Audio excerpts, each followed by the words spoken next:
સુરતની city survey ઓફિસમાં ફરજ બજાવતા સુપ્રિન્ટેન્ડન્ટ HR પટેલ વિરુદ્ધ વકીલોએ ગંભીર આક્ષેપો કરી ભારે હોબાળો મચાવ્યો છે।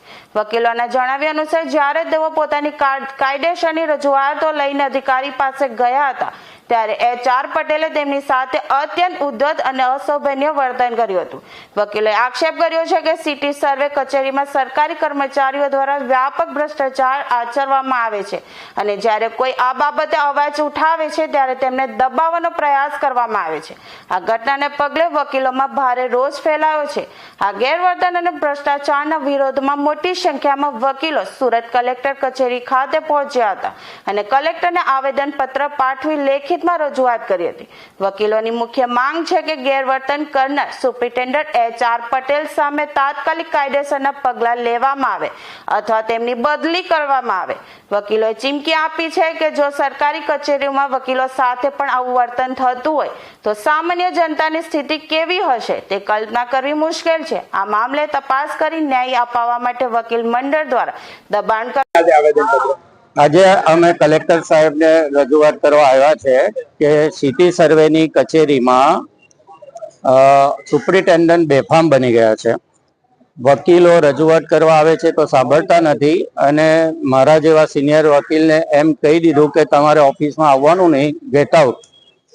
આ બાબતે વકીલ મંડળના સભ્યો બધા એકત્ર થયા છે અને આજે કલેક્ટરશ્રીને રજૂઆત કરવા આવ્યા છે।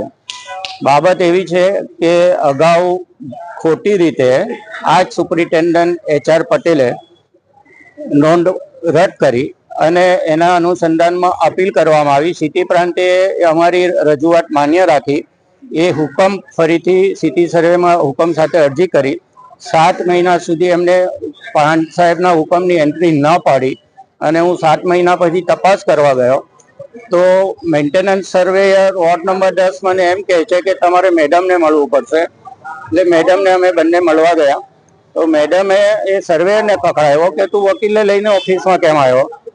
એટલે મને કે તમે તો પહેલા ગેટ આઉટ થઈ જાઓ, બહાર ચાલ્યા જાઓ, એમ કરીને મને બહાર મોકલી દીધો। એટલે 7 મહિના સુધી તો ઉપલા ઓફિસરનો એટલે સિટી પ્રાંતના હુકમનો એ લોકો નોંધ પાડતા નથી અને કન્ટેમ ઓફ ધી કોર્ટ કરે છે અને અમે ખરી હકીકત રજૂઆત કરવા જઈએ છીએ, કારણ પૂછે છે કે આનું કારણ શું, તો ત્યારે એમ કહે છે કે અમે પક્ષકાર જોડે જ વાત કરીએ છીએ, અરજદારને મોકલી આપો, અરજદાર જોડે અમે વાત કરી લેશું।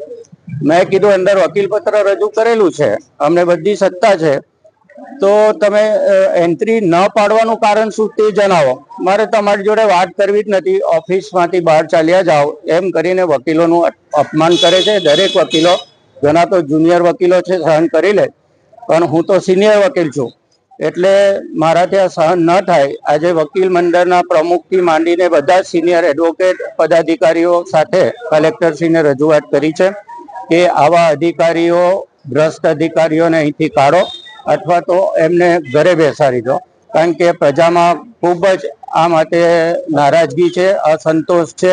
ફક્ત ને ફક્ત પૈસા જ બનાવવાનું કામ કરે છે, તિજોરી બનાવીને બેઠા છે, પૈસા કમાવાનો ધંધો લઈને બેઠા છે, એવી અમે આજે રજૂઆત કરી છે।